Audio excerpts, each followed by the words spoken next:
রহমান রহিম আল্লাহ তাআলার নামে। তোমরা তোমাদের মালিককে ভয় করো, যিনি তোমাদের একটি মাত্র ব্যক্তি সত্তা থেকে সৃষ্টি করেছেন, অতঃপর তিনি তা থেকে তার জুড়ি পয়দা করেছেন। এরপর তিনি তাদের এই আদি জুড়ি থেকে বহু সংখ্যক নরনারী দুনিয়ায় চারিদিকে ছড়িয়ে দিয়েছেন।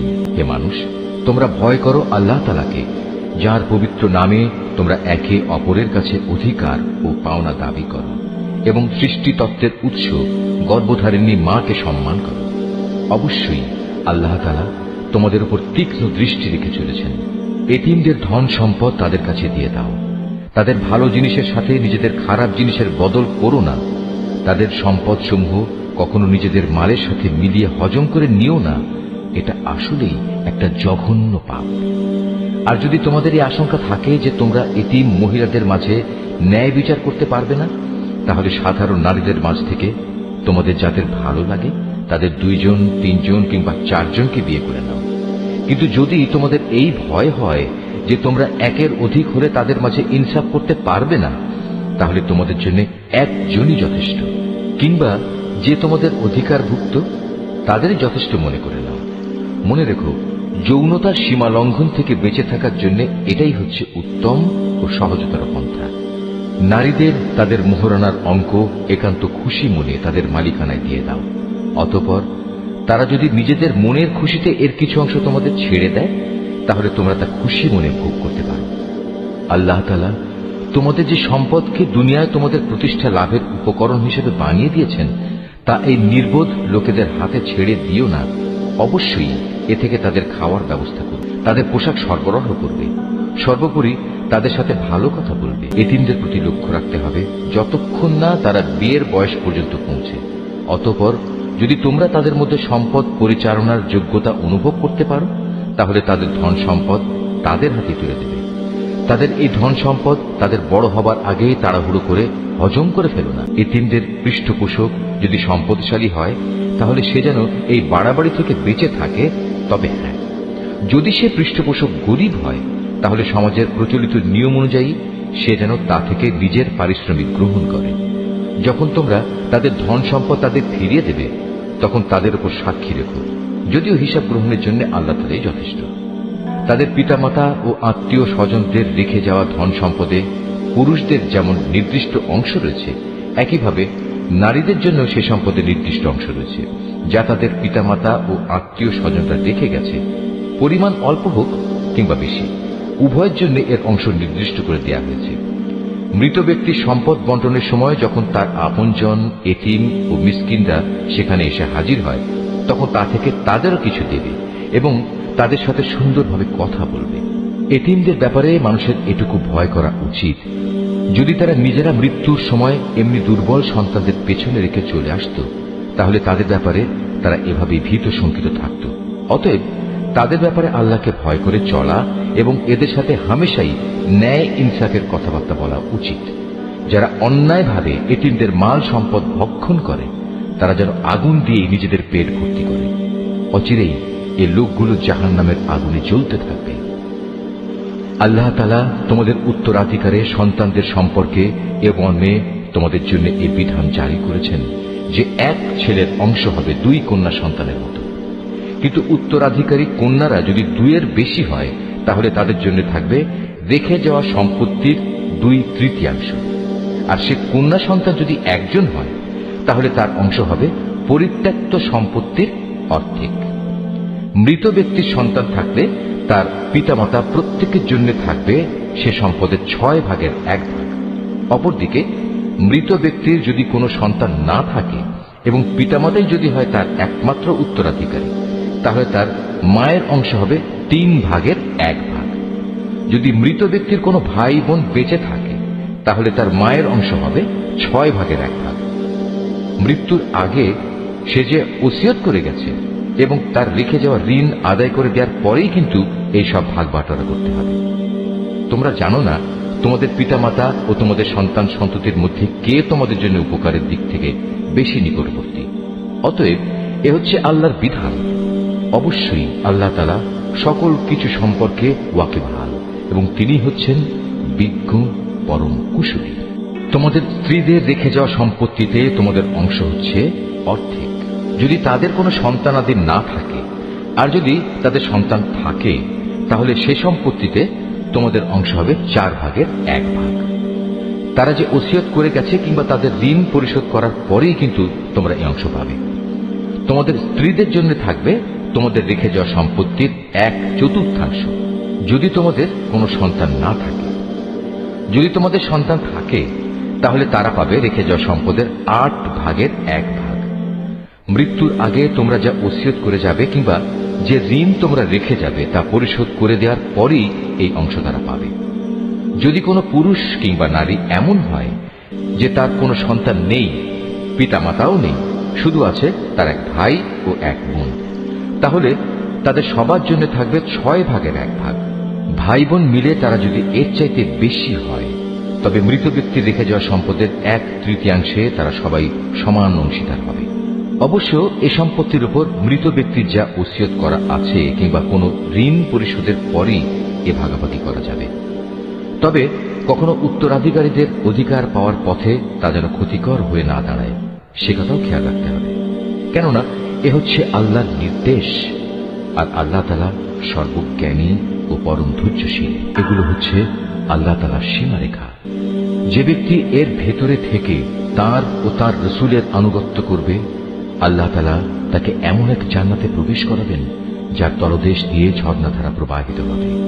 সেখানে সে অনন্তকাল ধরে অবস্থান করবে। মূলত এ হবে এক মহা সাফল্য। অপরদিকে যে ব্যক্তি আল্লাহ তাআলা ও তার রাসূলের নাফরমানি করবে এবং তার নির্ধারিত সীমারেখা লঙ্ঘন করবে, আল্লাহ তাআলা তাকে জ্বলন্ত আগুনে প্রবেশ করাবেন। সেখানে সে অনন্তকাল ধরে থাকবে। এটা হচ্ছে তার জন্য অপমানকর শাস্তি। তোমাদের নারীদের মধ্যে যারা ব্যভিচারের দুষ্কর্ম নিয়ে আসবে, তাদের বিচারের উপর তোমরা নিজেদের মধ্যে থেকে 4 জন সাক্ষী জোগাড় করবে।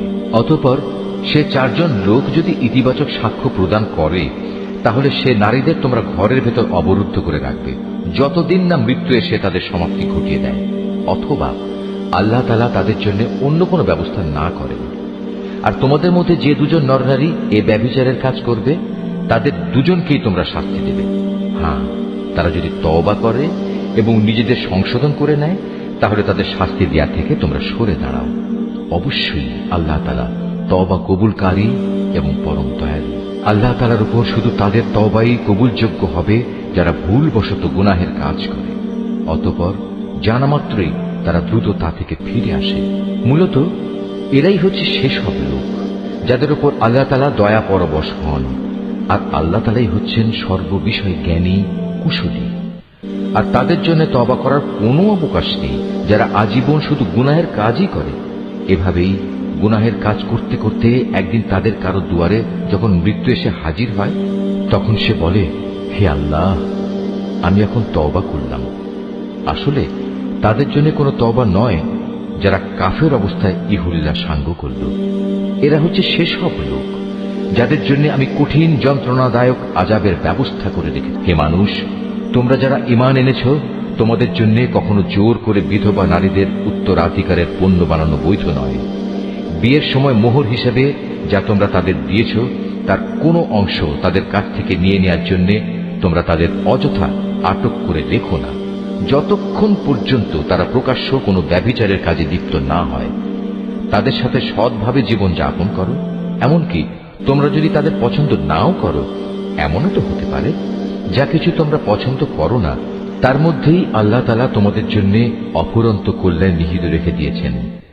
আর যদি তোমরা এক স্ত্রীকে আরেকজন স্ত্রী দ্বারা বদল করার সংকল্প করেই নাও, তাহলে মোহর হিসেবে বিপুল পরিমাণ সোনাদানা দিলেও তার কোনো অংশ তোমরা তার কাছ থেকে ফেরত নিও না। তোমরা কি তাদের উপর মিথ্যা অপবাদ দিয়ে ও সুস্পষ্ট পাপাচার করে তা ফেরত নিতে চাচ্ছ? তোমরা মোহরানার সে অংশটুকু ফেরত নেবেই বা কি করে? অথচ বিভিন্নভাবে তোমরা তো একে অপরের স্বাদ গ্রহণ করেছ। তাছাড়া এর মাধ্যমে তারা তোমাদের কাছ থেকে বিয়ে বন্ধনের পাকাপাকি একটা প্রতিশ্রুতিও আদায় করে নিয়েছিল, যা তোমরা ভেঙে দিয়েছ। নারীদের মধ্যে থেকে যাদের তোমাদের পিতামহরা বিয়ে করেছে, তাদের তোমরা কখনো বিয়ে করো না। হ্যাঁ, এই নির্দেশ আসার আগে যা হয়ে গেছে তা তো হয়েই গেছে। এটি আসলেই ছিল এক অশ্লীল নির্লজ্জ কাজ এবং খুবই ঘৃণ্য ও নিকৃষ্ট আচরণ। বিয়ের জন্য তোমাদের উপর হারাম করে দেয়া হয়েছে তোমাদের মা, তোমাদের মেয়ে, তোমাদের বোন, তোমাদের ফুপু, তোমাদের খালা, ভাইদের মেয়ে, বোনদের মেয়ে। আরো হারাম করা হয়েছে সেসব মা যারা তোমাদের বুকের দুধ খাইয়েছে, তোমাদের দুধ খাওয়ার সাথী বোন, তোমাদের স্ত্রীদের মা, তোমাদের স্ত্রীদের মাঝে যাদের সাথে তোমরা সহবাস করেছ, তাদের আগের স্বামীর ঔরসজাত মেয়েরা যারা তোমাদের অভিভাবকত্বে রয়েছে। অবশ্য যদি তাদের সাথে তোমাদের শুধু বিয়ে হয়ে থাকে কিন্তু তোমরা কখনো তাদের সাথে সহবাস করোনি, তাহলে তাদের আগের স্বামীর মেয়েদের বিয়ে করায় তোমাদের জন্য কোনো দোষ নেই। তোমাদের জন্য তোমাদের নিজেদের ঔরসজাত ছেলেদের স্ত্রীদের হারাম করা হয়েছে। উপরন্তু বিয়ের জন্য তোমাদের উপর দুই বোনকে একত্র করাও হারাম করা হয়েছে। তবে যা কিছু এর আগে সংগঠিত হয়ে গেছে তা তো হয়েই গেছে। সে ব্যাপারে অবশ্যই আল্লাহ তাআলা বড়ই ক্ষমাশীল ও একান্ত দয়াবান। নারীদের মাঝে আগে থেকেই বিয়ের দুর্গে অবস্থানকারীদেরও তোমাদের জন্য হারাম করা হয়েছে। তবে যেসব নারী যুদ্ধবন্দী হয়ে তোমাদের অধিকারে এসে পড়েছে তারা ব্যতীত। এ হচ্ছে বিয়ের ব্যাপারে তোমাদের উপর আল্লাহ তাআলার বিধান। এর বাইরে যেসব নারী রয়েছে তাদের তোমাদের জন্য এ শর্তে হালাল করা হয়েছে যে তোমরা বিয়ের জন্য একটি নির্দিষ্ট পরিমাণ মোহরের বিনিময় আদায় করে দেবে এবং তোমরা বিয়ের সংরক্ষিত দুর্গে অবস্থান করবে। তোমরা অবাধ যৌন স্পৃহা পূরণে নিয়োজিত হবে না। অতঃপর তাদের মধ্যে যাদের তোমরা এর মাধ্যমে উপভোগ করবে তাদের মোহরের বিনিময়ে ফরজ হিসেবে আদায় করে দাও। অবশ্য একবার এ মোহর নির্ধারিত হয়ে যাওয়ার পর যে পরিমাণের উপর তোমরা উভয় একমত হও তাতে কোনো দোষের কিছু নেই। নিশ্চয়ই আল্লাহ তাআলা সর্বজ্ঞ কুশলী। আর তোমাদের মধ্যে যে ব্যক্তির স্বাধীন ও সম্ভ্রান্ত কোনো ঈমানদার নারীকে বিয়ে করার আর্থিক ও সামাজিক সামর্থ্য না থাকে তাহলে সে যেন তোমাদের অধিকারভুক্ত কোনো ঈমানদার নারীকে বিয়ে করে নেয়। তোমাদের ঈমানের অবস্থা সম্পর্কে তো আল্লাহ তাআলা সম্যক অবগত আছেন। ঈমানের মাপকাঠিতে তোমরা তো একই রকম। অতঃপর তোমরা তাদের অধিকারভুক্তদের অভিভাবকদের অনুমতি নিয়ে বিয়ে করো এবং ন্যায় ইনসাফ ভিত্তিক তাদের যথার্থ মোহরানা দিয়ে দাও। এর উদ্দেশ্য হচ্ছে তারা যেন বিয়ের দুর্গে সুরক্ষিত হয়ে যায়, স্বেচ্ছাচারিণী হয়ে পর পুরুষকে আনন্দ দানের কাজে নিয়োজিত না থাকে। অতঃপর যখন তাদের বিয়ের দুর্গে অবস্থান করে দেয়া হলো তখন যদি তারা ব্যভিচারে লিপ্ত হয় তখন তাদের উপর আরোপিত শাস্তির পরিমাণ কিন্তু বিয়ের দুর্গে অবস্থানকারিণী স্বাধীন সম্ভ্রান্ত নারীদের উপর আরোপিত শাস্তির অর্ধেক। তোমাদের মধ্যে যাদের ব্যভিচারে লিপ্ত হবার আশঙ্কা থাকবে শুধু তাদের জন্যই এই রেয়াতটুকু দেয়া হয়েছে। কিন্তু তোমরা যদি ধৈর্য ধারণ করতে পারো অবশ্যই তা তোমাদের জন্য কল্যাণকর এবং আল্লাহ তাআলা একান্ত ক্ষমাপরায়ণ ও পরম দয়ালু। আল্লাহ তাআলা তাঁর বাণীসমূহ তোমাদের কাছে খুলে খুলে বলে দিতে চান এবং তিনি তোমাদের পূর্ববর্তী পুণ্যবান মানুষদের পথে পরিচালিত করতে চান। আর এর মাধ্যমে আল্লাহ তাআলা তোমাদের ক্ষমা অনুগ্রহ করতে চান। আল্লাহ তাআলা সর্বজ্ঞ কুশলী। আল্লাহ তাআলা তোমাদের উপর ক্ষমা পরবশ হবেন। অপরদিকে যারা নিজেদের পাশবিক লালসার অনুসরণ করে তারা চায় তোমরা সে ক্ষমার পথ থেকে বহুদূরে নিক্ষিপ্ত হয়ে গোমরা থেকে যাও। আল্লাহ তাআলা তোমাদের উপর থেকে বিধিনিষেধের বোঝা লঘু করে তোমাদের জীবন সহজ করে দিতে চান, কেননা মানুষকে অত্যন্ত দুর্বল করে পয়দা করা হয়েছে। হে মানুষ, তোমরা যারা ঈমান এনেছ কখনো তোমরা একে অপরের ধন সম্পত্তি অন্যায়ভাবে গ্রাস করো না। হ্যাঁ, ব্যবসা বাণিজ্য যা করবে তা পারস্পরিক সম্মতির ভিত্তিতেই করবে এবং কখনো স্বার্থের কারণে একে অপরকে হত্যা করো না। অবশ্যই আল্লাহ তাআলা তোমাদের প্রতি মেহেরবান। যে কেউই বাড়াবাড়ি ও জুলুম করতে গিয়ে এই হত্যার কাজ করে অচিরেই আমি তাকে আগুনে পুড়িয়ে দেব। আর আল্লাহর পক্ষে এ কাজ একেবারেই সহজ, মোটেই কঠিন কিছু নয়। যদি তোমরা সে সমস্ত বড় বড় গুনাহ থেকে বেঁচে থাকো যা থেকে বেঁচে থাকার জন্য তোমাদের নির্দেশ দেওয়া হয়েছে, তাহলে তোমাদের ছোটখাটো গুনাহ আমি এমনিই তোমাদের হিসাব থেকে মুছে দেব এবং অত্যন্ত সম্মানজনক স্থানে আমি তোমাদের পৌঁছে দেব। আল্লাহ তাআলা তোমাদের একজনের তুলনায় আরেকজনকে যা কিছু বেশি দান করেছেন তোমরা তা পাওয়ার লালসা করো না। যা কিছু পুরুষরা উপার্জন করল তা তাদেরই অংশ হবে, আবার নারী যা কিছু অর্জন করল তাও হবে তাদেরই অংশ। তোমরা আল্লাহ তাআলার কাছ থেকে তার অনুগ্রহ পাওয়ার জন্য প্রার্থনা করো। অবশ্যই আল্লাহ তাআলা প্রতিটি বিষয় সম্পর্কে সম্যক ওয়াকিবহাল রয়েছেন। পিতা মাতা ও আত্মীয় স্বজনের রেখে যাওয়া সম্পত্তিতে আমি সবার জন্যই অভিভাবক নিযুক্ত করে রেখেছি। যাদের সাথে তোমাদের কোনো চুক্তি কিংবা অঙ্গীকার রয়েছে তাদের পাওনা পুরোপুরি আদায় করে দেবে। আল্লাহ তাআলা অবশ্যই প্রতিটি বিষয়ের উপর সাক্ষী হয়ে আছেন। পুরুষরা হচ্ছে নারীদের কাজকর্মের উপর প্রহরী, তত্ত্বাবধায়ক। কারণ আল্লাহ তাআলা এদের একজনকে আরেকজনের উপর কিছু বিশেষ মর্যাদা প্রদান করেছেন। পুরুষের এই মর্যাদার একটি বিশেষ কারণ হচ্ছে প্রধানত তারাই দাম্পত্য জীবনের জন্য নিজেদের অর্থ সম্পদ ব্যয় করে। অতএব সতীসাধ্যী নারী হবে একান্ত অনুগত। পুরুষদের অনুপস্থিতিতে তারা স্বয়ং আল্লাহর তত্ত্বাবধানে থেকে নিজেদের ইজ্জত, আব্রু ও অন্যান্য সব অদেখা কিছুর রক্ষণাবেক্ষণ করবে। আর যখন কোনো নারীর অবাধ্যতার ঔদ্ধত্যের ব্যাপারে তোমরা আশঙ্কা করো, তখন তোমরা তাদের ভালো কথার উপদেশ দাও। তা কার্যকর না হলে তাদের সাথে একই বিছানায় থাকা ছেড়ে দাও। তাতেও যদি তারা ভালো না হয়, তাহলে চূড়ান্ত ব্যবস্থা হিসেবে তাদের মৃদু প্রহার করো। তবে যদি তারা এমনি অনুগত হয়ে যায়, তাহলে তাদের খামোখা কষ্ট দেওয়ার জন্য অজুহাত খুঁজে বেরিও না। অবশ্যই আল্লাহ তাআলা সর্বশ্রেষ্ঠ ও সবার চাইতে মহান। আর যদি তাদের স্বামী স্ত্রী এই দুজনের মাঝে বিচ্ছেদের আশঙ্কা দেখা দেয়, তাহলে তার পক্ষ থেকে একজন সালিশ এবং তার স্ত্রীর পক্ষ থেকে একজন সালিশ নিযুক্ত করো। আসলে উভয়ে যদি নিজেদের নিষ্পত্তি চায়, তাহলে আল্লাহ তাআলা তাদের পুনরায় মীমাংসায় পৌঁছার তৌফিক দেবেন। আল্লাহ তাআলা নিশ্চয়ই সম্যক জ্ঞানী, সর্ববিষয়ে ওয়াকিবহাল। তোমরা এক আল্লাহ তাআলার ইবাদত করো, কোনো কিছুকেই তার সাথে অংশীদার বানিও না, এবং পিতামাতার সাথে ভালো ব্যবহার করো। আরো যারা তোমাদের ঘনিষ্ঠ আত্মীয়, এতিম, মিসকিন, আত্মীয় প্রতিবেশী, অনাত্মীয় প্রতিবেশী, তোমার পথচারী সঙ্গী ও তোমার অধিকারভুক্ত দাস দাসী, তাদের সবার সাথেও ভালো ব্যবহার করো। অবশ্যই আল্লাহ তাআলা এমন মানুষকে কখনো পছন্দ করেন না যে অহংকারী ও দাম্ভিক। আল্লাহ তাআলা এমন ধরনের লোকদেরও ভালোবাসেন না যারা নিজেরা যেমন কার্পণ্য করে তেমনি অন্যদেরও কার্পণ্য করার আদেশ করে। তাছাড়া আল্লাহ তাআলা তাদের যা কিছু ধন সম্পদের অনুগ্রহ দান করেছেন তারা তা লুকিয়ে রাখে।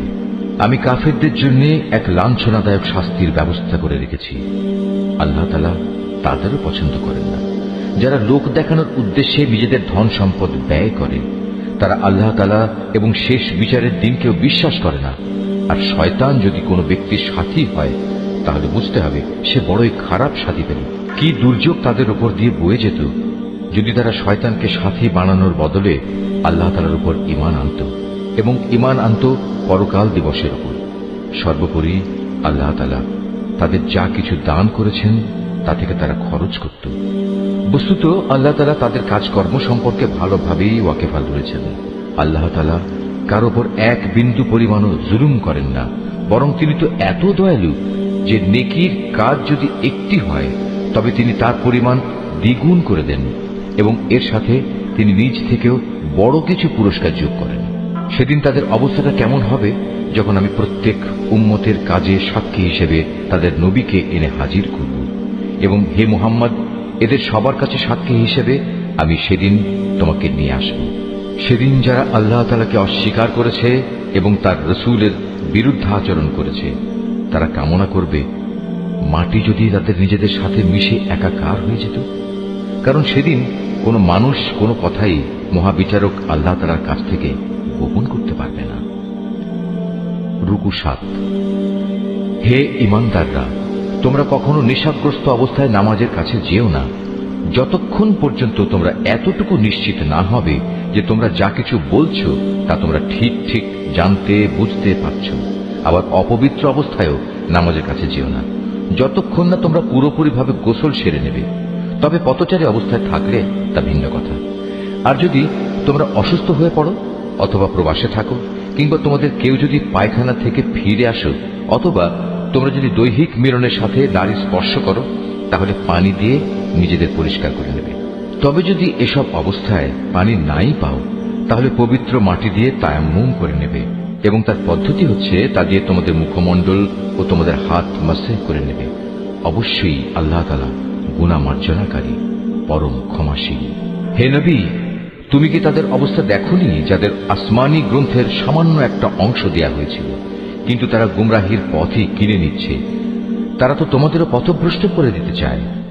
তোমাদের দুশমনদের আল্লাহ তাআলা ভালো করেই জানেন। অভিভাবক হিসেবে যেমন আল্লাহ তাআলা যথেষ্ট, তেমনি সাহায্যকারী হিসেবেও আল্লাহ তাআলাই যথেষ্ট। ইহুদি জাতির মধ্যে কিছু লোক এমন আছে যারা রসুলের কথাগুলো মূল অর্থের স্থান থেকে সরিয়ে বিকৃত করে দেয় এবং তারা বলে, আমরা শুনলাম এবং সাথে সাথে অমান্যও করলাম। আবার বলে, আমাদের কথা শুনুন। আসলে ইসলামী জীবন বিধানে অপবাদ দানের উদ্দেশ্যে নিজেদের জিহ্বাকে কুঞ্চিত করে এরা বলে, হে নবী আপনি শুনুন। সাথে সাথেই বলে, আপনার শ্রবণ শক্তি রহিত হয়ে যাক।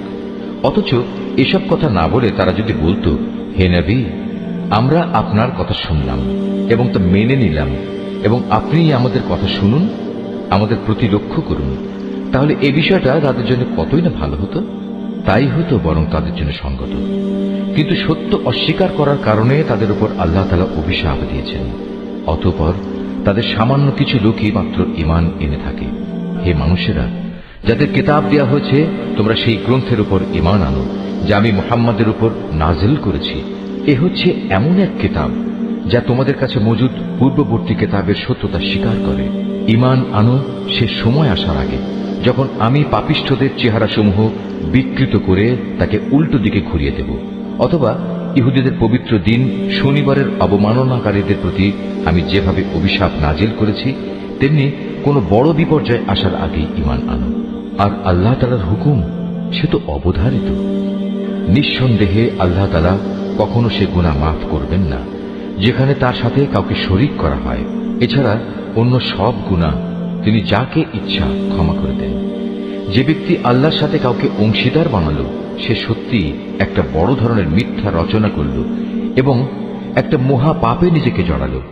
হে নবী তুমি কি তাদের অবস্থা দেখোনি যারা নিজেদের খুব পবিত্র মনে করে, অথচ আল্লাহ তাআলা যাকে ইচ্ছা তাকেই পবিত্র করেন এবং যারা অপবিত্র তাদের উপর এক বিন্দু পরিমাণও জুলুম করা হবে না।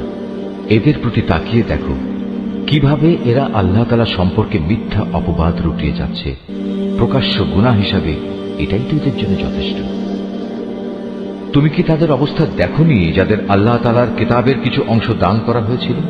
তারা আস্তে আস্তে নানা ধরনের ভিত্তিহীন অমূলক জাদুমন্ত্র জাতীয় জিনিস ও বহুতর মিথ্যা মাবুদের উপর ঈমান আনতে শুরু করল এবং কাফেরদের সম্পর্কে তারা বলতে লাগলো, ঈমানদারদের তুলনায় এরাই তো সঠিক পথের উপর রয়েছে। এরাই হচ্ছে সেই হতভাগ্য মানুষগুলো যাদের উপর আল্লাহ তাআলা অভিসম্পাত করেছেন। আর আল্লাহ তাআলা যার উপর অভিশাপ পাঠান তার জন্য তুমি কোনো সাহায্যকারী পাবে না। অথবা এরা কি মনে করে যে তাদের ভাগে রাজত্ব ও প্রাচুর্য সংক্রান্ত কিছু বরাদ্দ করা আছে?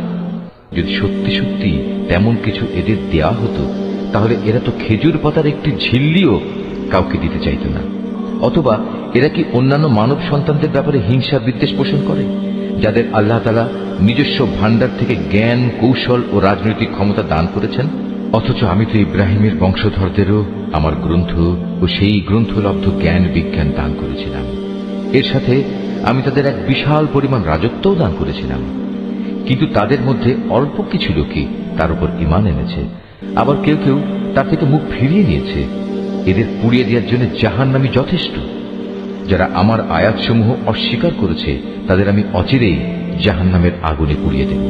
অতঃপর পুড়ে যখন তাদের দেহের চামড়া গলে যাবে তখন আমি তার বদলে নতুন চামড়া বানিয়ে দেব যাতে করে তারা আযাব ভোগ করতে পারে। অবশ্যই আল্লাহ তাআলা মহাপরাক্রমশালী বিজ্ঞ কুশলী। যারা আমার আয়াতসমূহ বিশ্বাস করেছে এবং ভালো কাজ করেছে তাদের অচিরেই আমি এমন এক জান্নাতে প্রবেশ করাবো যার পাদদেশ দিয়ে ঝর্ণাধারা প্রবাহিত হবে। সেখানে তারা থাকবে চিরকাল। তাদের জন্য থাকবে পূত পবিত্র সঙ্গী ও সঙ্গিনীরা। সর্বোপরি আমি তাদের এক চিরস্নিগ্ধ ছায়ায় প্রবেশ করিয়ে দেব। হে ঈমানদার ব্যক্তিরা, আল্লাহ তাআলা তোমাদের নির্দেশ দিচ্ছেন তোমরা আমানতসমূহ তাদের যথার্থ মালিকের কাছে সোপর্দ করে দেবে। আর যখন মানুষের মাঝে কোনো কিছুর ব্যাপারে তোমরা বিচার ফয়সালা করো তখন তা ন্যায় ও ইনসাফের ভিত্তিতে করবে। আল্লাহ তাআলা তোমাদের যা কিছু উপদেশ দেন তা সত্যি সুন্দর। আল্লাহ তাআলা সবকিছু দেখেন এবং শুনেন। হে ঈমানদার মানুষেরা, তোমরা আল্লাহর আনুগত্য করো আনুগত্য করো তার রসূলের এবং সেসব লোকদের যারা তোমাদের মাঝে বিশেষভাবে দায়িত্বপ্রাপ্ত। অতঃপর তোমাদের মাঝে যদি কোনো ব্যাপারে মতবিরোধের সৃষ্টি হয়, তাহলে সেই বিষয়টি ফয়সালার জন্য আল্লাহ তাআলা ও তার রসূলের দিকে ফিরিয়ে নিয়ে যাও। যদি তোমরা সত্যিকার অর্থে আল্লাহর উপর এবং শেষ বিচারের দিনের উপর ঈমান এনে থাকো, তাহলে এই পদ্ধতি হবে তোমাদের বিরোধ মীমাংসার সর্বোৎকৃষ্ট উপায়, এবং বিরোধপূর্ণ বিষয়সমূহের ব্যাখ্যার দিক থেকেও এটি হচ্ছে উত্তম পন্থা। হে নবী, তুমি কি তাদের অবস্থা দেখোনি যারা মনে করে তারা সে বিষয়ের উপর ঈমান এনেছে যা তোমার কাছে পাঠানো হয়েছে, এবং সে কিতাবের উপর ঈমান এনেছে যা তোমার আগে নাজিল করা হয়েছে? কিন্তু ফয়সালার সময় আমার কিতাবের বদলে এরা মিথ্যা মাবুদদের কাছ থেকে ফয়সালা পেতে চায়, অথচ এদের নির্দেশ দেওয়া হয়েছিল তারা এসব মিথ্যা মাবুদদের অস্বীকার করবে। আসল কথা হচ্ছে, শয়তান এদের সত্য থেকে অনেক দূরে সরিয়ে নিয়ে যেতে চায়। এদের যখন বলা হয় আল্লাহ তাআলা তাঁর রসূলের উপর যা কিছু নাজিল করেছেন তোমরা তার দিকে ফিরে এসো, তখন তুমি এই মুনাফিকদের দেখবে এরা তোমার কাছ থেকে একে একে মুখ ফিরিয়ে দূরে সরে যাচ্ছে। অতঃপর তাদের কৃতকর্মের কারণে যখন তাদের উপর কোনো বিপদ মুসিবত এসে পড়ে, তখন এদের অবস্থাটা কি হয় দেখেছ? তারা তখন সবাই তোমার কাছে ছুটে আসে এবং আল্লাহর নামের কসম করে তোমাকে বলে, আমরা তো কল্যাণ ও সম্প্রীতি ছাড়া আর কিছুই চাইনি। এদের মনের ভেতর কি অভিসন্ধি লুকিয়ে আছে তা আল্লাহ তাআলা ভালো করে জানেন। তাই তুমি এদের এড়িয়ে চলো। তুমি এদের ভালো উপদেশ দাও এমন সব কথায় যা তাদের অন্তর ছুঁয়ে যায়। তুমি আরো বলো, আমি যখনই কোনো জনপদে কোনো রসূল পাঠিয়েছি তাকে এজন্যই পাঠিয়েছি যে আল্লাহর নির্দেশ অনুযায়ী সেখানে তার শর্তহীন আনুগত্য করা হবে। যখনই তারা নিজেদের উপর কোনো জুলুম করবে তখনই তারা তোমার কাছে ছুটে আসবে এবং নিজেদের কৃতকর্মের জন্য আল্লাহ তাআলার কাছে ক্ষমা প্রার্থনা করবে। আল্লাহর রসূলও তাদের জন্য ক্ষমা চাইবে। এমত অবস্থায় তারা অবশ্যই আল্লাহকে পরম ক্ষমাশীল ও অতীব দয়ালু হিসেবে দেখতে পাবে। না, আমি তোমার মালিকের শপথ করে বলছি, এরা কিছুতেই ঈমানদার হতে পারবে না যতক্ষণ না তারা তাদের যাবতীয় মতবিরোধের ফয়সালায় তোমাকে শর্তহীনভাবে বিচারক মেনে নেবে। অতঃপর তুমি যা ফয়সালা করবে সে ব্যাপারে তাদের মনে আর কোনো দ্বিধাদ্বন্দ্ব থাকবে না, বরং তোমার সিদ্ধান্ত তারা সর্বান্তকরণে মেনে নেবে। আমি যদি তাদের উপর এ আদেশ জারি করতাম যে তোমরা নিজেদের জীবন বিসর্জন দাও অথবা তোমরা নিজেদের ভিটে মাটি ছেড়ে অন্যত্র চলে যাও, তাহলে তাদের মধ্যে সামান্য সংখ্যক মানুষই তা করত। যেসব উপদেশ তাদের দেয়া হয়েছে তা যদি তারা মেনে চলত তবে তা তাদের জন্য খুবই কল্যাণকর হতো এবং তাদের মানসিক স্থিরতাও এতে করে মজবুত হতো। আমিও আমার পক্ষ থেকে এজন্য তাদের বড় ধরনের পুরস্কার দিতাম। উপরন্তু আমি তাদের সরল পথও দেখিয়ে দিতাম। যারা আল্লাহ তাআলা ও তার রসূলের আনুগত্য করে তারা শেষ বিচারের দিন সেসব পুণ্যবান মানুষদের সাথে থাকবে যাদের উপর আল্লাহ তাআলা প্রচুর নিয়ামত বর্ষণ করেছেন। এরা হচ্ছে নবী রসূল যারা হেদায়েতের সত্যতা স্বীকার করেছে, আল্লাহর পথে জীবন উৎসর্গকারী শহীদ ও অন্যান্য নেককার মানুষ সাথী হিসাবে এরা সত্যি উত্তম। এ হচ্ছে আল্লাহ তাআলার কাছ থেকে অনুগ্রহ। মূলত কোনো কিছু জানার জন্য আল্লাহ তাআলাই যথেষ্ট। হে ঈমানদাররা, শত্রুর মোকাবেলায় তোমরা সর্বদা তোমাদের সতর্কতা গ্রহণ করো। অতঃপর হয় দলে দলে বিভক্ত হবে কিংবা একসঙ্গে শত্রুর মোকাবেলা করো। তোমাদের মধ্যে অবশ্যই এমন মুনাফিক লোক থাকবে যে যুদ্ধের ব্যাপারে গড়িমসি করবে। তোমাদের উপর কোনো বিপদ মুসিবত এলে সে বলবে, আল্লাহ তাআলা সত্যিই আমার উপর বড় অনুগ্রহ করেছেন, কেননা আমি সে সময় তাদের সাথে ছিলাম না। আর যদি তোমাদের উপর আল্লাহ তাআলার পক্ষ থেকে বিজয়ের অনুগ্রহ আসে তখন সে এমনভাবে বলে যেন তার সাথে তোমাদের কোন রকম বন্ধুত্বই ছিল না। সে তখন আরো বলে, কতই না ভালো হতো যদি আমি তাদের সাথে থাকতাম, তাহলে আজ আমিও অনেক বড় সফলতা অর্জন করতে পারতাম। যেসব মানুষ পরকালের বিনিময়ে এ পার্থিব জীবন ও তার সুখ স্বাচ্ছন্দ্য বিক্রি করে দিয়েছে সেসব মানুষের উচিত আল্লাহ তাআলার পথে লড়াই করা। কারণ যে আল্লাহর পথে লড়াই করবে সে এ পথে জীবন বিলিয়ে দেবে কিংবা সে বিজয় লাভ করবে। অচিরেই আমি তাকে এই উভয় অবস্থার জন্যই বিরাট পুরস্কার দেব। তোমাদের একই হয়েছে, তোমরা আল্লাহর পথে সেসব অসহায় নরনারী ও দুস্থ শিশু সন্তানদের বাঁচাবার জন্য লড়াই করো না যারা নির্যাতনে কাতর হয়ে ফরিয়াদ করছে। হে আমাদের মালিক, আমাদের এই জালেমদের জনপদ থেকে বের করে অন্য কোথাও নিয়ে যাও। অতঃপর তুমি আমাদের জন্য তোমার কাছ থেকে একজন অভিভাবক পাঠিয়ে দাও, তোমার কাছ থেকে আমাদের জন্য একজন সাহায্যকারী পাঠাও। যারা আল্লাহ তাআলা ও তার রাসূলের উপর ঈমান এনেছে তারা সর্বদা আল্লাহর পথে যুদ্ধ করে, আর যারা আল্লাহ তাআলাকে অস্বীকার করেছে তারা লড়াই করে মিথ্যা মাবুদদের সপক্ষে। অতএব তোমরা যুদ্ধ করো শয়তান ও তার চেলা চামুন্ডাদের বিরুদ্ধে। তোমরা সাহস হারিও না, কারণ শয়তানের ষড়যন্ত্র খুবই দুর্বল। হে নবী, তুমি কি তাদের অবস্থা দেখোনি যাদের প্রথম দিকে যখন বলা হয়েছিল তোমরা আপাতত লড়াই থেকে নিজেদের হাত গুটিয়ে রাখো, এখন নামাজ প্রতিষ্ঠা করো এবং যাকাত প্রদান করো।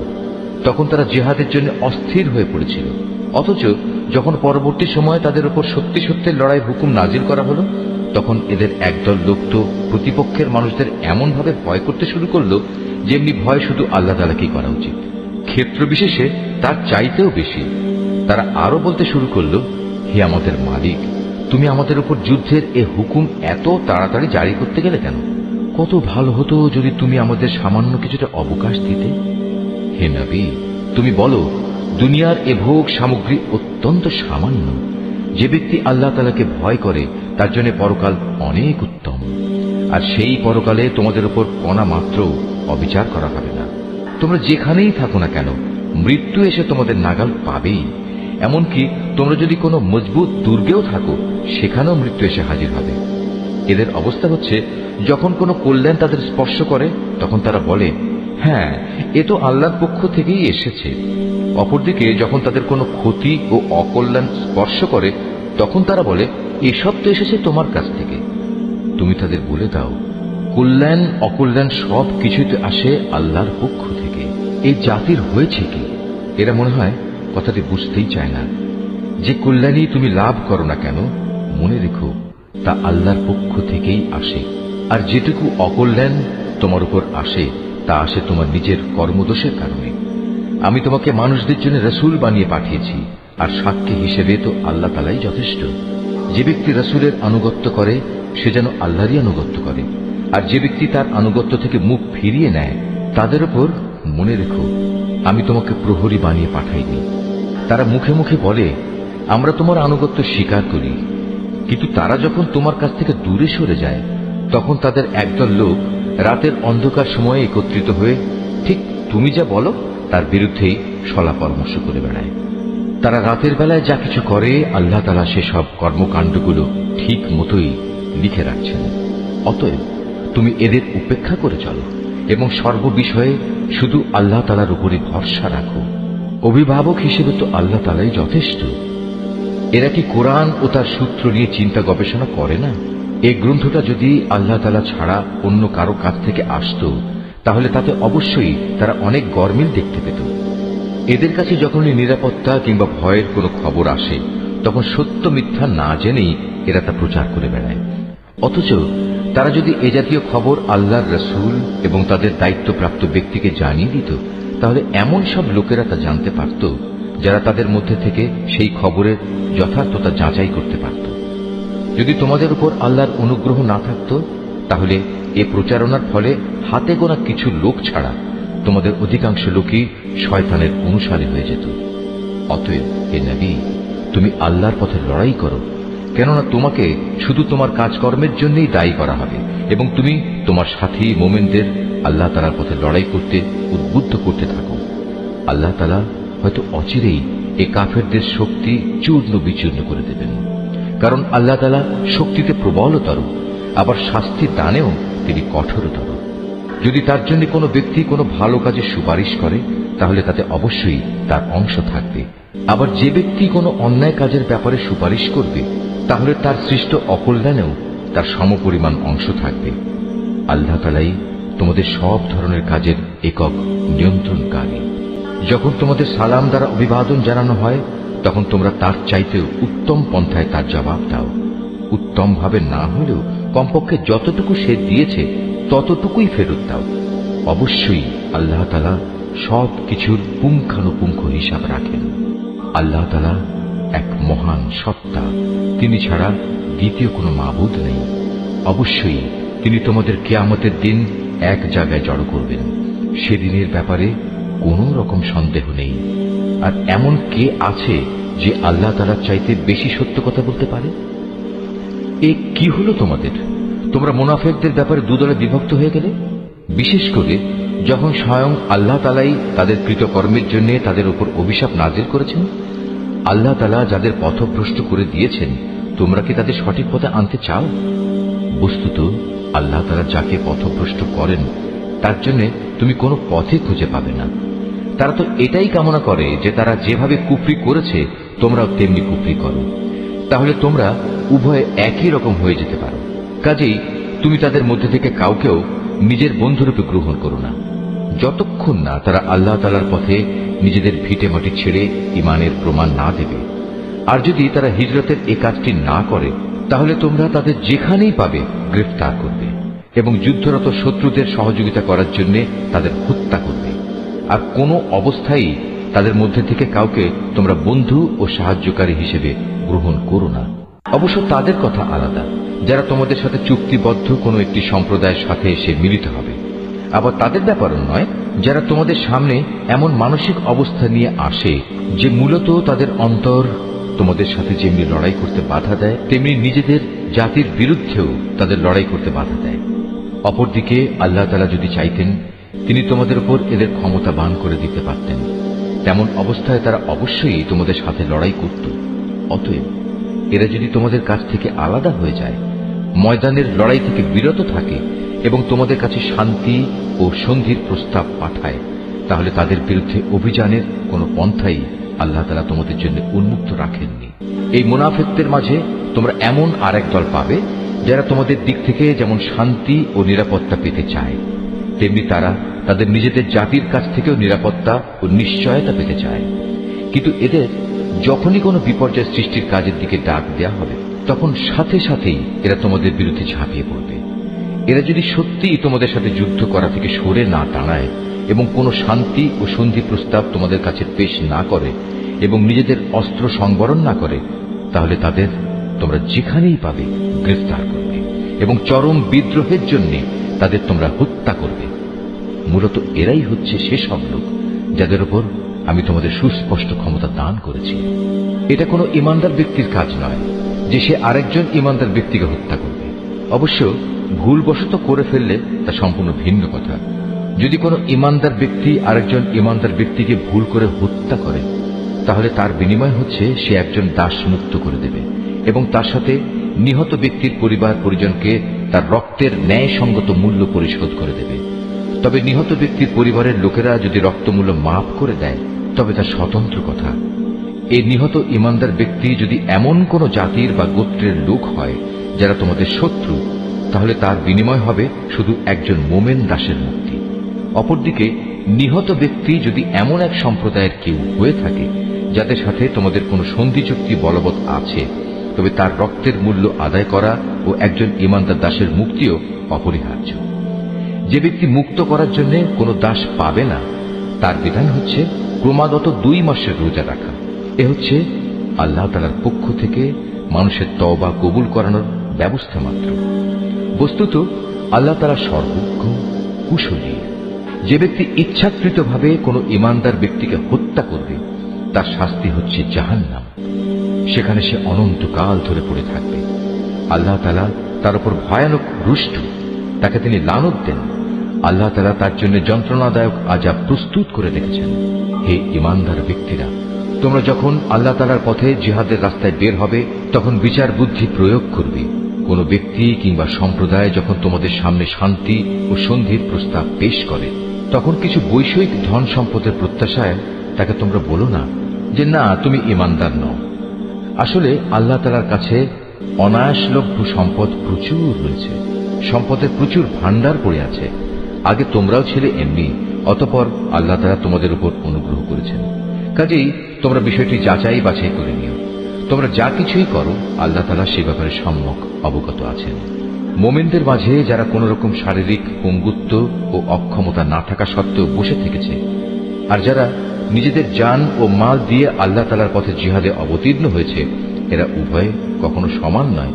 ঘরে বসে থাকা লোকদের তুলনায় ময়দানের মুজাহিদদের, যারা নিজেদের জান মাল দিয়ে আল্লাহ তাআলার পথে জিহাদ করেছে, আল্লাহ তাআলা তাদের উঁচু মর্যাদা দান করেছেন। জিহাদ তখনও ফরজ ঘোষিত না হওয়ায় এদের সবার জন্য আল্লাহ তাআলা উত্তম পুরস্কারের ওয়াদা করেছেন। কিন্তু এটা ঠিক, আল্লাহ তাআলা ঘরে বসে থাকা লোকদের উপর সংগ্রামরত ময়দানের মুজাহিদদের অনেক শ্রেষ্ঠত্ব দান করেছেন। এই মর্যাদা দেওয়া হয়েছে স্বয়ং আল্লাহ তাআলার পক্ষ থেকেই। এর সাথে রয়েছে তার ক্ষমা ও দয়া।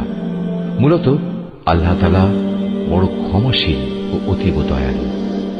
যারা নিজেদের উপর জুলুম করেছিল তাদের প্রাণ কেড়ে নেওয়ার সময় মওতের ফেরেশতারা যখন তাদের জিজ্ঞেস করবে, বলতো এর আগে সেখানে তোমরা কিভাবে ছিলে? তারা বলবে, আমরা দুনিয়ায় দুর্বল ও অক্ষম ছিলাম। ফেরেশতারা বলবে, কেন তোমাদের জন্য আল্লাহর এই জমিন কি প্রশস্ত ছিল না? তোমরা ইচ্ছে করলে যেখানে চলে যেতে পারতে। আসলে এরা হচ্ছে অপরাধী।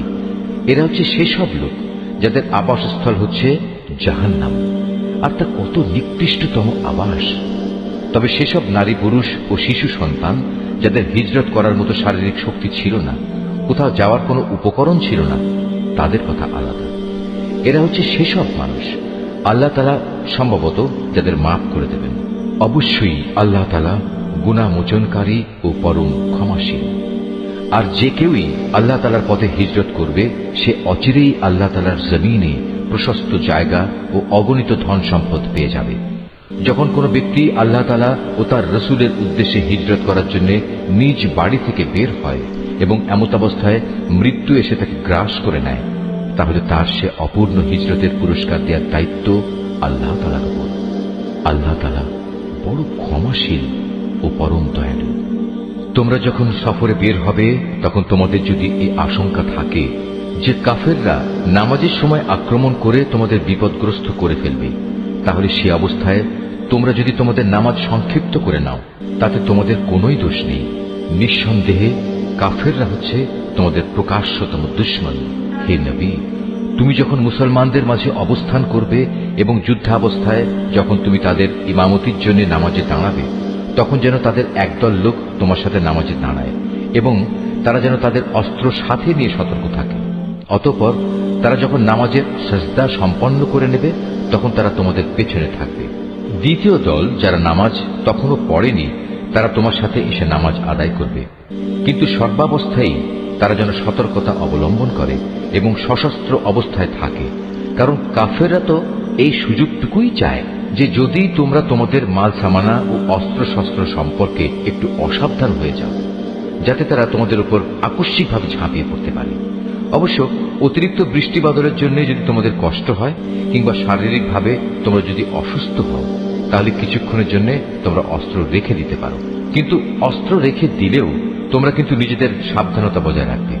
অবশ্যই আল্লাহ তাআলা কাফেরদের জন্য এক অপমানকর আযাব নির্দিষ্ট করে রেখেছেন। অতঃপর তোমরা যখন নামাজ শেষ করে নেবে তখন দাঁড়িয়ে, বসে এবং শুয়ে তথা সর্বাবস্থায় আল্লাহ তাআলাকে স্মরণ করতে থাকবে। এরপর যখন তোমরা পুরোপুরি স্বস্তি বোধ করবে তখন যথারীতি নামাজ আদায় করবে। অবশ্যই নামাজ ঈমানদারদের উপর সুনির্দিষ্ট সময়ের সাথে ফরজ করা হয়েছে।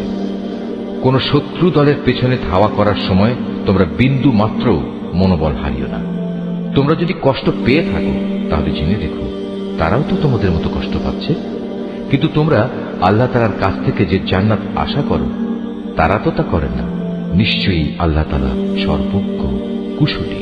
অবশ্যই আমি সত্য দ্বীনের সাথে তোমার উপর এই গ্রন্থ নাযিল করেছি, যাতে করে আল্লাহ তাআলা তোমাকে যা জ্ঞানের আলো দেখিয়েছেন তার আলোকে তুমি মানুষদের বিচার মীমাংসা করতে পারো। তবে বিচার ফয়সালার সময় তুমি কখনো বিশ্বাসঘাতকদের পক্ষে তর্ক করো না। তুমি আল্লাহ তাআলার কাছে ক্ষমা প্রার্থনা করো। অবশ্যই আল্লাহ তাআলা বড় ক্ষমাশীল ও পরম দয়ালু।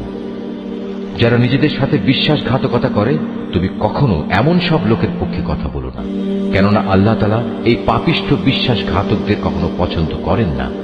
এরা মানুষদের কাছ থেকে নিজেদের কর্ম লুকিয়ে রাখতে চায়, কিন্তু আল্লাহ তাআলার কাছ থেকে তারা কিছুই লুকোতে পারবে না।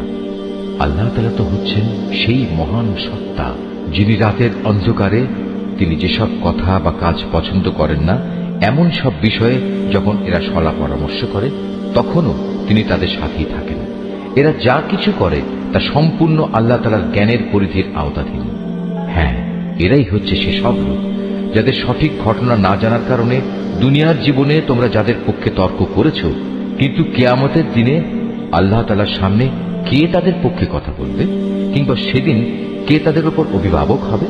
যে ব্যক্তি গুনাহের কাজ করে অথবা গুনাহ করে নিজের উপর নিজেই অবিচার করে, অতঃপর এজন্য যখন সে আল্লাহ তাআলার কাছে ক্ষমা প্রার্থনা করে, তখন সে অবশ্যই আল্লাহ তাআলাকে পরম ক্ষমাশীল ও অতীব দয়ালু হিসাবে পাবে। যে ব্যক্তি কোনো গুনাহের কাজ করল, সে কিন্তু এর দ্বারা নিজেই নিজের ক্ষতি সাধন করল। আল্লাহ তাআলা সবকিছুই জানেন, তিনি কুশলী। যে ব্যক্তি একটি অন্যায় কিংবা পাপ কাজ করল, কিন্তু সে দোষ চাপিয়ে দিল একজন নির্দোষ ব্যক্তির উপর, এ কাজের ফলে সে প্রকারান্তরে সাংঘাতিক একটা অপবাদ ও জঘন্য গুনাহের বোঝা নিজের ঘাড়ে উঠিয়ে নিল। এ পরিস্থিতিতে যদি তোমার উপর আল্লাহ তাআলার অনুগ্রহ ও দয়া না থাকত, তাহলে এদের একদল লোক তো তোমাকে প্রায় ভুল পথে পরিচালিত করেই ফেলেছিল। যদিও তারা এই আচরণ দিয়ে তাদের নিজেদের ছাড়া অন্য কাউকেই পথভ্রষ্ট করতে পারছিল না। অবশ্য তাদের এই প্রতারণামূলক কাজ দ্বারা তারা তোমার কোনোই ক্ষতি সাধন করতে সক্ষম হতো না, কারণ আল্লাহ তাআলা তার গ্রন্থ ও সে গ্রন্থলব্ধ কলা কৌশল তোমার উপর নাজিল করেছেন, এবং তিনি তোমাকে এমন সবকিছুর জ্ঞান শিক্ষা দিয়েছেন যা আগে তোমার জানা ছিল না। তোমার উপর আল্লাহ তাআলার অনুগ্রহ ছিল অনেক বড়। এদের অধিকাংশ গোপন সলা পরামর্শের ভেতরই কোনো কল্যাণ নিহিত নেই। তবে যদি কেউ এর দ্বারা কাউকে কোনো দান খয়রাত, সৎ কাজ ও অন্য মানুষের মাঝে শান্তি ও সম্প্রীতি স্থাপনের আদেশ দেয়, তা ভিন্ন কথা। আর আল্লাহ তাআলার সন্তুষ্টি অর্জনের লক্ষ্যে যদি কেউ এসব কাজ করে, তাহলে অতি শীঘ্রই আমি তাকে মহা পুরস্কার দেব। আবার যে ব্যক্তি তার কাছে প্রকৃত সত্য স্পষ্ট হয়ে যাওয়ার পর রসুলের বিরুদ্ধে আচরণ করবে এবং ইমানদারদের পথ ছেড়ে বেঈমান লোকদের নিয়ম নীতির অনুসরণ করবে, তাকে আমি সেদিকেই পরিচালিত করব যেদিকে সে চলতে চেয়েছে। এর শাস্তি হিসেবে তাকে আমি জাহান্নামের আগুনে পুড়িয়ে দেব, আর তা কত নিকৃষ্ট আবাসস্থল। আল্লাহ তাআলা এ বিষয়টি ক্ষমা করবেন না যে তার সাথে কোন রকম শরীক করা হবে। এছাড়া অন্য সকল গুনাহ তিনি যাকে ইচ্ছা করেন তাকে ক্ষমা করে দিতে পারেন। তাই যে ব্যক্তি আল্লাহ তাআলার সাথে কাউকে শরীক করল, সে মূলত চরমভাবে গোমরাহ হয়ে গেল। আল্লাহকে ছাড়া এরা কাকে ডাকে? ডাকে নিকৃষ্ট দেবীকে কিংবা কোনো বিদ্রোহী শয়তানকে।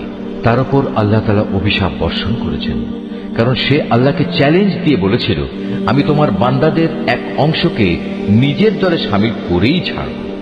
সে আরো বলেছিল, আমি অবশ্যই তোমার বান্দাদের গোমরাহ করে দেব, আমি অবশ্যই তাদের হৃদয়ে নানা প্রকারের মিথ্যা কামনা বাসনা জাগিয়ে তুলব, এবং আমি তাদের নির্দেশ দেব যেন তারা কুসংস্কারে লিপ্ত হয়ে জন্তু জানোয়ারের কান ছিদ্র করে দেয়। আমি তাদের আরো নির্দেশ দেব যেন তারা আল্লাহ তাআলার সৃষ্টিকে বিকৃত করে দেয়।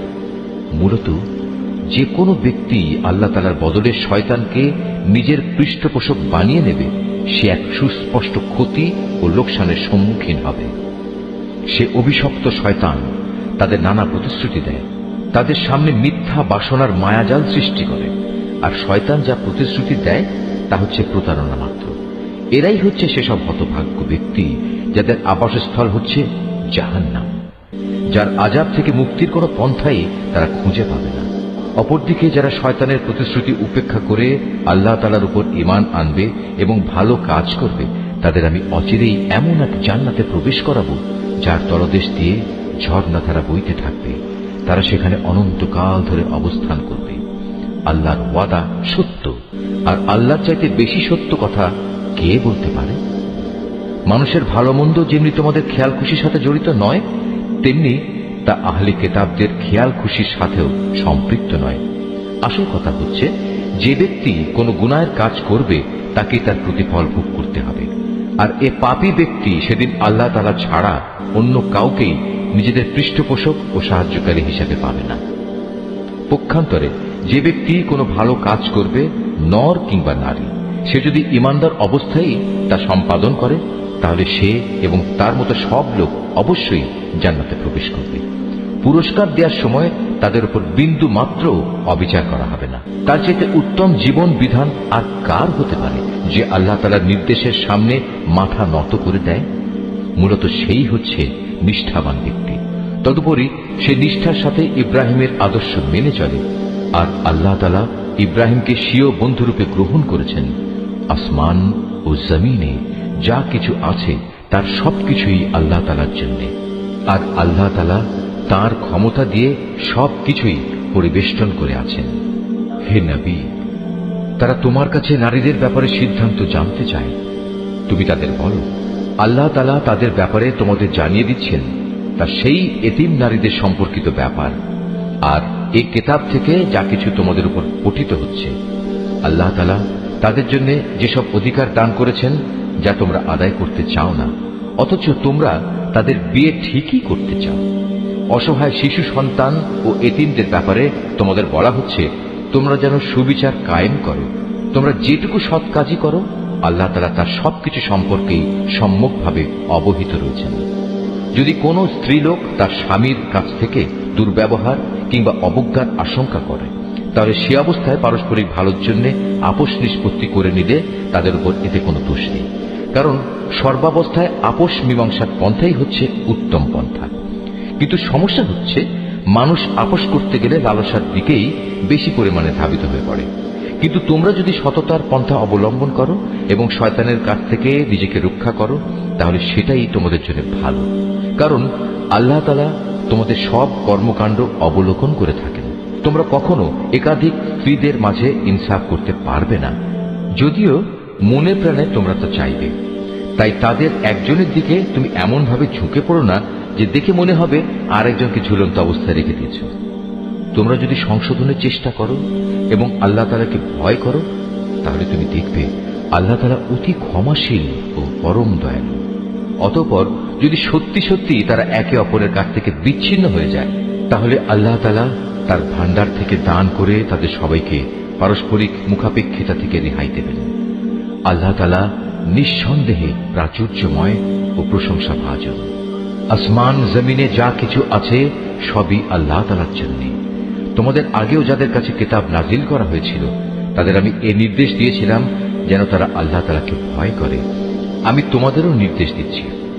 আর যদি তোমরা আল্লাহকে অস্বীকার করো, তাহলে জেনে রেখো আকাশ পাতালে যা কিছু আছে সবকিছুই তো আল্লাহ তাআলার জন্য। আল্লাহ তাআলা বেনিয়াজ, সব প্রশংসা তাঁরই প্রাপ্য। অবশ্যই আসমান জমিনের সব কয়টি জিনিসের মালিকানা তাঁর। যাবতীয় কর্ম সম্পাদনে আল্লাহ তাআলাই যথেষ্ট। হে মানুষ, তিনি চাইলে যে কোনো সময় জমিনের কর্তৃত্ব থেকে তোমাদের অপসারণ করে অন্য কোনো সম্প্রদায়কে এনে বসিয়ে দিতে পারেন। এ কাজে তিনি অবশ্যই ক্ষমতাবান। তোমাদের মধ্যে যে ব্যক্তি এ দুনিয়াতেই তার পুরস্কার পেতে চায়, তার জেনে রাখা উচিত আল্লাহ তাআলার কাছে তো ইহকাল পরকাল এ উভয় কালের পুরস্কারই রয়েছে। আল্লাহ তাআলা তো সবকিছু শোনেন এবং সবকিছুই দেখেন। হে ঈমানদাররা, তোমরা সর্বদাই ইনসাফের উপর দৃঢ়ভাবে প্রতিষ্ঠিত থেকো এবং আল্লাহ তাআলার জন্য সত্যের সাক্ষী হিসেবে নিজেকে পেশ করো। যদি এ কাজটি তোমরা নিজের পিতামাতার কিংবা নিজের আত্মীয় স্বজনের উপরেও আসে, তবুও তা তোমরা মনে রাখবে, সে ব্যক্তি ধনী হোক কিংবা গরিব, এটা কখনো দেখবে না, কেননা তাদের উভয়ের চাইতে আল্লাহ তাআলার অধিকার অনেক বেশি। অতএব তুমি কখনো ন্যায় বিচার করতে নিজের খেয়াল খুশির অনুসরণ করো না। যদি তোমরা পেঁচানো কথা বলো কিংবা সাক্ষ্য দেয়া থেকে বিরত থাকো, তাহলে জেনে রাখবে তোমরা যা কিছুই করো না কেন, আল্লাহ তাআলা তার যথার্থ খবর রাখেন। হে ঈমানদার ব্যক্তিরা, তোমরা ঈমান আনো আল্লাহর উপর, তার রসুলের উপর, সে কিতাবের উপর যা আল্লাহ তাআলা তার রসুলের উপর নাজিল করেছেন, এবং সেসব কিতাবের উপর যা ইতিপূর্বে তিনি নাজিল করেছেন। আর যে ব্যক্তি আল্লাহ তাআলাকে অস্বীকার করল তার ফেরেশতাদের, তার পাঠানো কিতাবসমূহ, তার নবী রসুলদের ও পরকাল দিবসকে, বুঝতে হবে সে ভীষণভাবে পথভ্রষ্ট হয়ে গেছে। যারা একবার ঈমান আনলো আবার কুফরি করল, কিছুদিন পর আবার ঈমান আনলো, এরপর সুযোগ বুঝে আবার কাফের হয়ে গেল, এরপর কুফরির পরিমাণ তারা দিনে দিনে বাড়িয়ে দিল। ঈমান নিয়ে তামাশা করার এ লোকদের আল্লাহ তাআলা কখনো ক্ষমা করবেন না, কখনো তিনি এ ব্যক্তিদের সঠিক পথ দেখাবেন। হে নবী, মুনাফিক ব্যক্তিদের তুমি সুসংবাদ দাও যে তাদের জন্য ভয়াবহ আযাব রয়েছে, যারা দুনিয়ার ফায়দার জন্য ঈমানদারদের বদলে কাফেরদের বন্ধু হিসেবে গ্রহণ করেছে। তারা কি এর দ্বারা এদের কাছ থেকে কোন রকম মান সম্মানের প্রত্যাশা করে? অথচ সবটুকু মান সম্মান তো আল্লাহ তাআলার জন্যই নির্দিষ্ট। আল্লাহ তাআলা ইতিপূর্বেও এই কিতাবের মাধ্যমে তোমাদের উপর আদেশ নাজিল করেছিলেন যে তোমরা যখন দেখবে কাফেরদের কোনো বৈঠকে আল্লাহ তাআলা নাজিল করা কোনো আয়াত অস্বীকার করা হচ্ছে এবং তার সাথে ঠাট্টা বিদ্রূপ করা হচ্ছে, তখন তোমরা তাদের সাথে এ ধরনের মজলিসে বসো না, যতক্ষণ না তারা অন্য কোনো আলোচনায় লিপ্ত হয়। এমনটি করলে অবশ্যই তোমরা তো তাদের মতো হয়ে গেলে। জেনে রেখো, আল্লাহ তাআলা অবশ্যই সব কাফের ও মুনাফিকদের জাহান্নামে একত্রিত করে ছাড়বেন। যারা সবসময় তোমাদের শুভ দিনের প্রতীক্ষায় থাকে, যদি আল্লাহ তাআলার অনুগ্রহে তোমাদের বিজয় আসে, তখন এরা কাছে এসে বলবে, কেন আমরা কি এই যুদ্ধে তোমাদের পক্ষে ছিলাম না? আবার যদি কখনো কাফেরদের ভাগে বিজয়ের অংশ লেখা হয়, তাহলে এরা সেখানে গিয়ে বলবে, আমরা কি তোমাদের মুসলমানদের কাছ থেকে রক্ষা করিনি? এমন অবস্থায় শেষ বিচারের দিনেই আল্লাহ তাআলা তোমাদের উভয়ের মাঝে ফয়সালা শুনিয়ে দেবেন এবং আল্লাহ তাআলা সেদিন মোমেনদের বিরুদ্ধে এ কাফেরদের কোনো অজুহাত পেশ করার পথ অবশিষ্ট রাখবেন না। অবশ্যই মুনাফিকরা আল্লাহ তাআলাকে ধোঁকা দেয়। মূলত এর মাধ্যমে আল্লাহ তাদের প্রতারণায় ফেলে দিচ্ছেন। এরা যখন নামাজে দাঁড়ায় তখন একান্ত আলস্য ভরেই দাঁড়ায়, আর তাও কেবল লোক দেখানোর জন্যই। এরা আল্লাহ তাআলাকে আসলে কমই স্মরণ করে। এরা কুফরি ও ইমানের এর দোটানায় দোদুল্যমান। এরা না এদিকে না ওদিকে। তুমি সে ব্যক্তিকে কখনো সঠিক পথ দেখাতে পারবে না যাকে আল্লাহ তাআলাই গুমরাহ করে দেন। হে ইমানদার বান্দারা, তোমরা ইমানদার ব্যক্তিদের বাদ দিয়ে কাফেরদের নিজেদের বন্ধুরূপে গ্রহণ করো না। তোমরা কি তাদের বন্ধুরূপে গ্রহণ করে আল্লাহ তাআলার কাছে তোমাদের বিরুদ্ধে কোনো সুস্পষ্ট প্রমাণ তুলে দিতে চাও? এ কাফের ও মুনাফিকরা জাহান্নামের সর্বনিম্ন স্তরে অবস্থান করবে। তুমি সেদিন তাদের জন্য কোনো সাহায্যকারী খুঁজে পাবে না। তবে তাদের কথা আলাদা, যারা তওবা করে এবং পরবর্তী জীবন সংশোধন করে নেয়, আল্লাহ তাআলার রশি শক্ত করে ধরে রাখে এবং একমাত্র আল্লাহ তাআলার উদ্দেশ্যেই স্বীয় জীবন বিধান একনিষ্ঠ করে নেবে। এসব লোকেরা অবশ্যই সেদিন বিশ্বাসী বান্দাদের সাথে অবস্থান করবে, আর অচিরেই আল্লাহ তাআলা তার ইমানদার বান্দাদের বড় ধরনের পুরস্কার দেবেন। তোমরাই বলো, আল্লাহ তাআলা কি খামোখা তোমাদের শাস্তি দেবেন যদি তোমরা তার প্রতি কৃতজ্ঞতা আদায় করো এবং তার উপর ঈমান আনো? বস্তুত আল্লাহ তাআলা হচ্ছেন সর্বোচ্চ পুরস্কার দাতা, সম্যক ওয়াকিবহাল। আল্লাহ তাআলা প্রকাশ্যভাবে মন্দ কথা বলা কখনো পছন্দ করেন না। তবে যে ব্যক্তির উপর অবিচার করা হয়েছে তার কথা আলাদা। আল্লাহ তাআলা ভালোভাবে শোনেন এবং জানেন। ভালো কাজ তোমরা প্রকাশ্যে করো কিংবা তা গোপনে করো, অথবা কোনো মন্দ কাজের জন্য যদি তোমরা ক্ষমা করে দাও, তাহলে তোমরাও দেখতে পাবে আল্লাহ তাআলা অতি ক্ষমাশীল ও প্রবল শক্তিমান। যারা আল্লাহ তাআলা ও তার রসুলদের অবিশ্বাস করে এবং আল্লাহ তাআলা ও রসুলদের মাঝে এই বলে একটা পার্থক্য করতে চায় যে আমরা রসুলদের কয়েকজনকে স্বীকার করি আবার কয়েকজনকে অস্বীকার করি, এর দ্বারা আসলে এরা নিজেদের জন্য একটা মাঝামাঝি রাস্তা বের করে নিতে চায়। এরাই হচ্ছে সত্যিকারের কাফের। আর আমি এ কাফেরদের জন্যই নির্দিষ্ট করে রেখেছি এক চরম লাঞ্ছনাদায়ক শাস্তি। অপরদিকে যারা আল্লাহ তাআলা ও তার রসুলের উপর ঈমান আনে এবং তার পাঠানো নবী রসুলদের একজনের সাথে আরেকজনের কোন রকম পার্থক্য করে না, এরাই হচ্ছে সেসব লোক যাদের তিনি অচিরেই অনেক পুরস্কার দান করবেন। প্রকৃতপক্ষে আল্লাহ তাআলা অত্যন্ত ক্ষমাশীল ও মহাদয়ালু। আহলে কিতাবের লোকেরা তোমার কাছে চায় তুমি যেন আসমান থেকে তাদের জন্য কোনো কিতাব নাজিল করো। এরা তো মুসার কাছে এর চাইতে বড় রকমের দাবি পেশ করেছিল। তখন তারা বলেছিল, হে মুসা, তুমি স্বয়ং আল্লাহ তাআলাকেই আমাদের প্রকাশ্যভাবে দেখিয়ে দাও। অতঃপর তাদের এই বাড়াবাড়ির জন্য তাদের উপর প্রচন্ড বজ্রপাত এসে নিপতিত হয়েছে এবং এ সম্পর্কিত সুস্পষ্ট প্রমাণসমূহ তাদের কাছে আসার পরেও তারা গোবাছুরকে উপাস্য হিসেবে গ্রহণ করেছে। অতঃপর আমি তাদের এই অপরাধ ক্ষমা করে দিলাম এবং আমি মুসাকে স্পষ্ট প্রমাণসহ কিতাব দান করলাম। এদের ওপর তুর পাহাড়কে উঠিয়ে উঁচু করে ধরে আমি এদের কাছ থেকে আনুগত্যের প্রতিশ্রুতি আদায় করেছিলাম। আমি তাদের বলেছিলাম, নগরের দ্বার প্রান্ত দিয়ে ভেতরে প্রবেশ করার সময় তোমরা একান্ত অনুগত হয়ে ঢুকবে। আমি তাদের আরো বলেছিলাম, তোমরা শনিবারে মাছ ধরে আমার বিধানের সীমা লঙ্ঘন করো না। এ ব্যাপারে আমি তাদের কাছ থেকে শক্ত প্রতিশ্রুতি আদায় করে নিয়েছিলাম। অতঃপর তাদের পক্ষ থেকে এই প্রতিশ্রুতি ভঙ্গ করা, আল্লাহর আয়াতসমূহকে তাদের অস্বীকার করা এবং অন্যায়ভাবে আল্লাহ তাআলার নবীদের তাদের হত্যা করা, তদুপরি তাদের একথা বলা আমাদের হৃদয়ে বাতিল চিন্তাধারায় আচ্ছাদিত হয়ে আছে। প্রকৃতপক্ষে তাদের ক্রমাগত অস্বীকার করার কারণে আল্লাহ তাআলা স্বয়ং তাদের দিলের উপর মোহর মেরে দিয়েছেন। তাই এদের কম সংখ্যক লোকই ঈমান আনে। যেহেতু এরা আল্লাহকে অস্বীকার করতেই থাকল, এরা পুণ্যবতী মারিয়ামের উপরও জঘন্য অপবাদ আনল। তাদের এই মিথ্যা উক্তি যে আমরা অবশ্যই মারিয়ামের পুত্র ঈসাকে হত্যা করেছি, যিনি ছিলেন আল্লাহর রাসূল। যদিও আসল ঘটনা হচ্ছে তারা কখনোই তাকে হত্যা করেনি, তারা তাকে শূলবিদ্ধও করেনি। মূলত তাদের কাছে ধাঁধার কারণে এমনই একটা কিছু মনে হয়েছিল। তাদের মাঝে যারা সঠিক ঘটনা না জানার কারণে তার ব্যাপারে মতবিরোধ করেছিল, তারাও এতে করে সন্দেহে পড়ে গেল। এ ব্যাপারে তাদের অনুমানের অনুসরণ করা ছাড়া সঠিক কোনো জ্ঞানই ছিল না।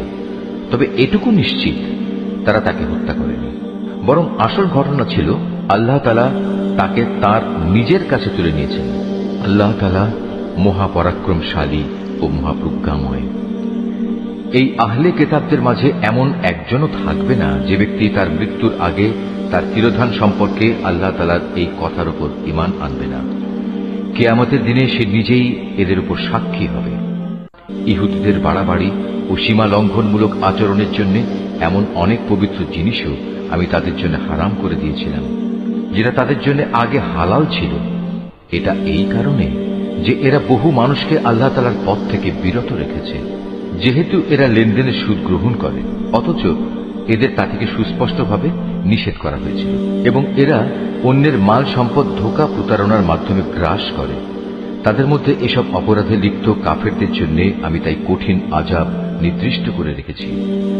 কিন্তু তাদের মধ্যে যাদের আবার জ্ঞানের গভীরতা রয়েছে, তারা এবং এমন সব ঈমানদার যারা তোমার উপর যা কিছু নাজিল হয়েছে তার উপর বিশ্বাস করে, সাথে সাথে তোমার পূর্ববর্তী নবী ও রসুলদের উপর যা নাজিল হয়েছে তার উপরও বিশ্বাস করে, নামাজ প্রতিষ্ঠা করে, যাকাত আদায় করে, সর্বোপরি আল্লাহ তাআলা ও শেষ দিনের উপর ঈমান আনে। মূলত এরাই হচ্ছে সেসব সৌভাগ্যবান মানুষ যাদের অচিরেই আমি মহাপুরস্কার দেব। হে নবী, আমি তোমার কাছে আমার ওহী পাঠিয়েছি, যেমনি করে আমি ওহী পাঠিয়েছিলাম নূহ ও তার পরবর্তী নবীদের প্রতি। আমি আরো ওহী পাঠিয়েছিলাম ইব্রাহিম, ইসমাইল, ইসহাক, ইয়াকুব ও তার বংশধরদের কাছে।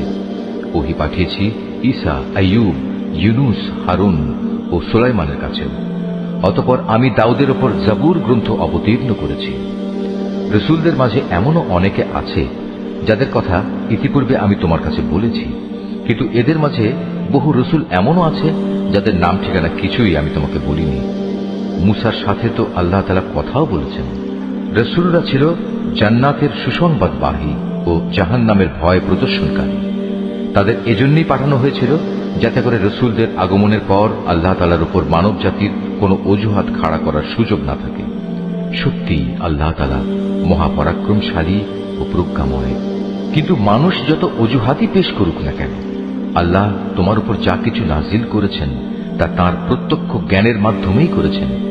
ফেরেশতারাও তো এ কথার সাক্ষ্য দেবে, যদিও ওহীর সাক্ষ্য প্রদানের জন্য আল্লাহ তাআলা একাই যথেষ্ট। নিশ্চয়ই যারা এই ওহী অস্বীকার করে এবং অন্য মানুষদেরও আল্লাহ তাআলার পথ থেকে সরিয়ে রাখে, তারা আসলে গুমরাহী ও পথভ্রষ্টতায় অনেক দূর এগিয়ে গেছে। নিশ্চয়ই যারা কুফরি করল এবং চরমভাবে সীমা লঙ্ঘন করল, তাদের ব্যাপারে এটা কখনো হবে না যে আল্লাহ তাআলা তাদের ক্ষমা করে দেবেন, না তিনি তাদের সঠিক রাস্তা দেখাবেন। হ্যাঁ, একটি মাত্র রাস্তাই তাদের জন্য উন্মুক্ত থাকবে, এবং তা হচ্ছে জাহান্নামের রাস্তা, যেখানে তারা অনন্তকাল ধরে পড়ে থাকবে। শাস্তি প্রদানের এ কাজ আল্লাহর জন্য খুবই সহজ। হে মানুষরা, আল্লাহ তাআলার কাছ থেকে তোমাদের জন্য সঠিক বিধান নিয়ে রসুল এসেছে। যদি তার আনিত এই বিধানের উপর তোমরা ঈমান আনো, এতেই তোমাদের জন্য কল্যাণ রয়েছে। আর তোমরা যদি তা মেনে নিতে অস্বীকার করো, তাহলে জেনে রেখো এই আসমান জমিনের সর্বত্র যেখানে যা কিছু আছে তার সবকিছুই আল্লাহ তাআলার জন্য, এবং আল্লাহ তাআলা সর্বজ্ঞ কুশলী। হে কিতাবধারীরা, নিজেদের দ্বীনের ব্যাপারে তোমরা বাড়াবাড়ি করো না, এবং ঈসার ঘটনা নিয়ে আল্লাহ তাআলা সম্পর্কে সত্য ছাড়া কোনো মিথ্যা বলো না। সে সত্য কথা হচ্ছে এই যে মরিয়ামের পুত্র মসীহ ছিল একজন রসূল ও তার এমন এক বাণী যা তিনি মরিয়ামের ওপর প্রেরণ করেছেন, এবং সে ছিল আল্লাহ তাআলার কাছ থেকে পাঠানো এক রূহ। অতএব হে আহলে কিতাবরা, তোমরা আল্লাহ তাআলা ও তার রসূলদের উপর ঈমান আনো, আর কখনো এটা বলো না যে মাবুদের সংখ্যা ৩। এ জঘন্য মিথ্যা থেকে তোমরা বেঁচে থেকো, এটাই তোমাদের জন্য উত্তম। নিঃসন্দেহে আল্লাহ তাআলা তিনি তো একক মাবুদ। আল্লাহ তাআলা এর মূর্খতা থেকে অনেক পবিত্র যে তার কোনো সন্তান থাকবে। এই আকাশ ও ভূমণ্ডলের সব কিছুর মালিকানাই তো তাঁর, আর অভিভাবক হিসেবে আল্লাহ তাআলা যথেষ্ট। ঈসা মসীহ কখনো এতে বিন্দু মাত্র নিজেকে হেয় মনে করেননি যে সে নিজে আল্লাহ তাআলার বান্দা। আল্লাহ তাআলার একান্ত ঘনিষ্ঠ ফেরেশতারাও একে লজ্জাকর মনে করেনি। কোন ব্যক্তি যদি আল্লাহ তাআলার বন্দেগী করা সত্যি লজ্জাকর বিষয় মনে করে এবং এটা ভেবে সে অহংকার করে, তার জানা উচিত অচিরেই আল্লাহ তাআলা এদের সকলকে তার সামনে একত্রিত করে দণ্ডাজ্ঞা দান করবেন। যেসব মানুষ আল্লাহ তাআলার উপর ঈমান এনেছে এবং ভালো কাজ করেছে, সেদিন তিনি তাদের এর জন্য পুরোপুরি পুরস্কার দেবেন। আল্লাহ তাআলা তাঁর একান্ত অনুগ্রহ থেকে তাদের পাওনা আরো বাড়িয়ে দেবেন। অপরদিকে যারা আল্লাহ তাআলার বিধান মেনে নেয়া লজ্জাজনক কিছু মনে করল এবং অহংকার করল, তাদের সবাইকেই আল্লাহ তাআলা কঠোর শাস্তি দান করবেন। সেদিন তারা আল্লাহকে ছাড়া দ্বিতীয় কোনো অভিভাবক ও সাহায্যকারী পাবে না। হে মানুষ, তোমাদের মালিকের কাছ থেকে তোমাদের কাছে একটি উজ্জ্বল প্রমাণ এসেছে এবং আমি তোমাদের কাছে উজ্জ্বল জ্যোতি নাজিল করেছি।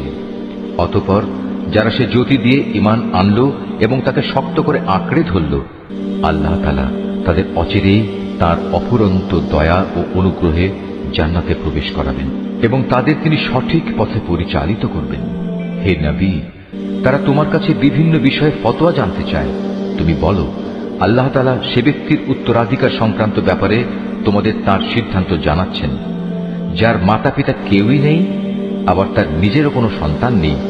এ ধরনের কোনো ব্যক্তি যদি মারা যায় এবং সে ব্যক্তি যদি সন্তানহীন হয় এবং তার একটি বোন থাকে, তাহলে সে বোনটি সে মৃত ব্যক্তির পরিত্যক্ত সম্পত্তির অর্ধাংশের মালিক হবে। অপরদিকে সে যদি নিঃসন্তান হয়, তাহলে সে তার বোনের সম্পত্তির উত্তরাধিকারী হবে। আবার যদি তারা দুজন হয়, তাহলে তারা দুই বোন সেই পরিত্যক্ত সম্পত্তির 3 ভাগের 2 ভাগ অংশের মালিক হবে। যদি সে ভাই বোনেরা কয়েকজন হয়, তাহলে মেয়েদের অংশ 1 ভাগ ও পুরুষদের অংশ 2 ভাগ হবে। আল্লাহ তাআলা উত্তরাধিকারের এই আইন কানুন অত্যন্ত সুস্পষ্টভাবে তোমাদের জন্য বলে দিয়েছেন, যাতে করে মানুষের উদ্ভাবিত বন্টন পদ্ধতিতে তোমরা বিভ্রান্ত হয়ে না পড়ো। আল্লাহ তাআলা সব কিছুর ব্যাপারেই সম্যক ওয়াকিবহাল।